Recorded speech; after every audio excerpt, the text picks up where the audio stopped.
இங்க பக்ரீத் அன்னைக்கு ஒரு ஆடை வெட்டலன்னு சொல்லிட்டு போறாங்க. ஆனா அந்த ஆடவங்க வெட்ட வர்றது தெரிஞ்சோன்னையுமே அவங்க கிட்ட இருந்து தப்பிக்கிறதுக்காக கவுத்துட்டு வேகமா ஓடுது. இதை பார்த்து அந்த வீட்டுல இருக்க ஒரு குட்டி பொண்ணு அந்த ஆடு தப்பிக்கிறதுக்காக கதவை நீக்கி விடுறா. அந்த ஆடுமே அங்கிருந்து வெளியே போக இவங்களும் பின்னாடியே துரத்திட்டே போறாங்க.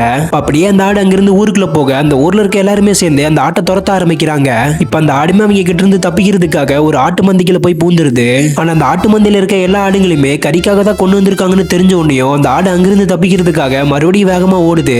அதே சமயத்துல அந்த ஊர்ல இருக்க ஒரு கோயில்ல திருவிழா நடந்துட்டு இருக்கோம். அந்த கோயில்ல இருக்க ஒரு ஆடு தலையாட்டுனா வெட்டலான்னு சொல்லி எல்லாரும் வெயிட் பண்ணிட்டு இருப்பாங்க. அப்பன்னு பார்த்து இந்த ஆடு கரெக்டா உள்ள போய் அங்க இருக்க மஞ்சள் தண்ணியை குடிச்சிட்டு தலையுமே ஆட்டிடுது.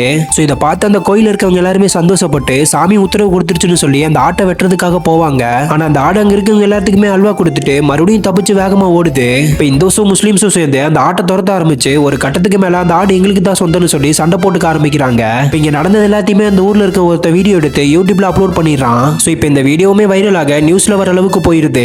இதனால அந்த ஆட்டையுமே கொண்டு வந்து கோர்ட்ல ப்ரொடியூஸ் பண்றாங்க. இப்ப அங்க இருக்க ஜட்ஜ் இந்த ஆட்டை பார்த்துட்டு இதனாலதான் உங்களுக்குள்ள பிரச்சனையான்னு சொல்லி கேக்குறாரு. இப்ப அவங்களுமே ஆமான்னு சொல்ல ஜட்ஜுமே என்ன பண்றதுன்னு தெரியாம அந்த ஆட்டை ஜெயில புடிச்சு போட சொல்லிடுறாரு.